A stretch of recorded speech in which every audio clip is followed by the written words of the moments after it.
It happened. The old Ford finally quit. It didn't totally quit. It will start, it'll run, but if I take it much higher than just an idle, it starts throwing a fit. I had an idea a while back, something wasn't quite right. When it started making more black smoke, then there was a strange sound started coming out of the tailpipe. Then it got to where it would barely pull a trailer load of logs up the hill, up my dirt road, while blowing a big cloud of black smoke behind it. I looked up the symptoms of a turbo going bad, and it was experiencing all those symptoms. I bought a turbo for it, thinking, how hard can it be to replace a turbo on one of these? Then when I was ready to do it, I started watching YouTube videos on how to replace a turbo on one of these trucks. That's how I found out just how hard it is to replace a turbo on one of these trucks. A lot of it being just the very difficult places where they put the bolts you have to take out to get these out. One guy even said he prefers to take the transmission out and go in from behind. That's not the normal way, but that's just how hard it is to get those bolts out. After what I saw in those videos, I decided I don't want to have any part of this. It's probably going to take me several days to do this just because I don't know what I'm doing, whereas it would take a mechanic who knows what they're doing probably a few hours or a good part of a day to do it. As bad as they made it look on those videos to replace one of these, I would almost rather go to the dentist than replace that turbo. Keep in mind I said almost. I'd probably rather do that because I hate the dentist. But instead of wasting several days of my life with probably a miserable experience of replacing that, I decided I'm going to load this thing up, take it into a mechanic who knows what they're doing, and have them do it while I spend those days doing something I'd rather do. So back in the box you go, I was going to say you miserable beast, but considering I got almost 300,000 miles out of the other one, exactly like this one, which is apparently past its expiration date, I'm not going to call it any ugly names. I'm not 100% sure the turbo is bad. It could also be the exhaust valve coming out of the turbo. But since the cost of the turbo isn't that much, might as well have them replace it while they're in there, since it has so many miles on it.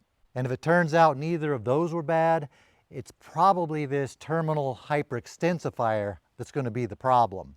Hopefully it's not that, because these are expensive. Stupid mice tore all the insulation off of here, built a nest under the pedestal.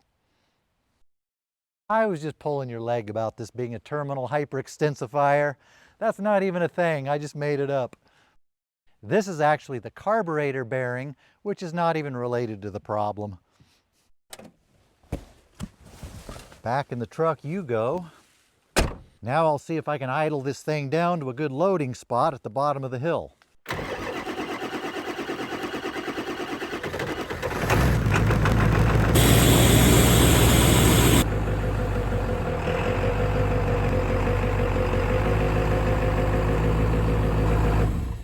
I started thinking, I know that can be dangerous, but sometimes it works out.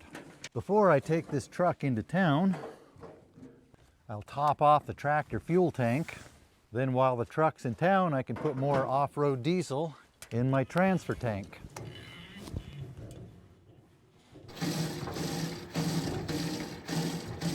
In cool, damp weather, I like to keep my fuel tanks full to reduce condensation.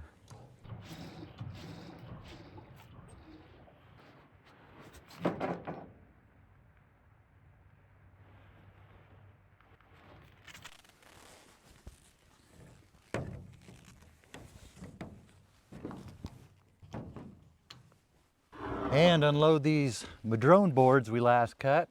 I never did get around to stacking these and weighing them down to dry. We've had a couple weeks of warm, dry weather. They're already starting to warp some.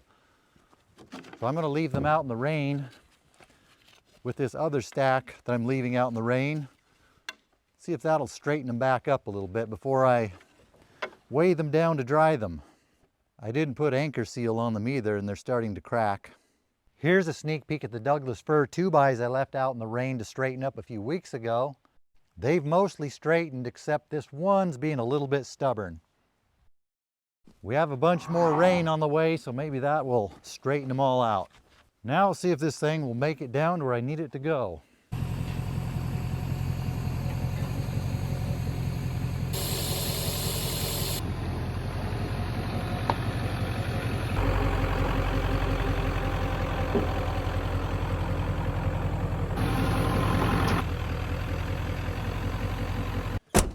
was a long idle all the way down here.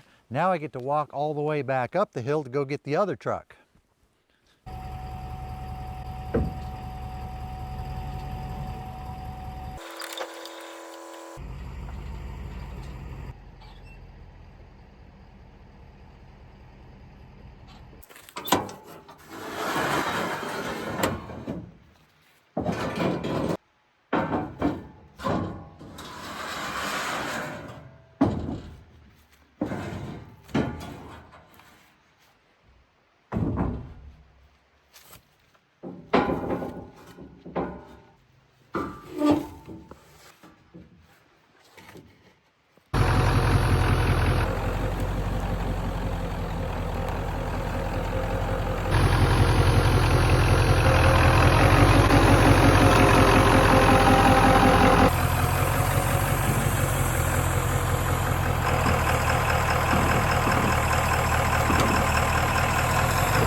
Deck over trailers aren't the best car haulers, but it's what I have handy. Just make sure you don't go around sharp corners too fast.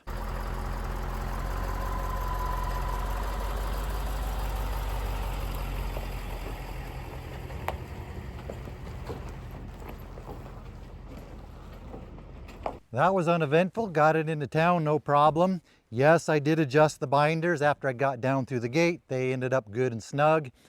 They said it should be done in just a few days. Now we have a snowstorm blowing in. Looks like it might be our turn now to get some cold, snowy weather for the next week or more.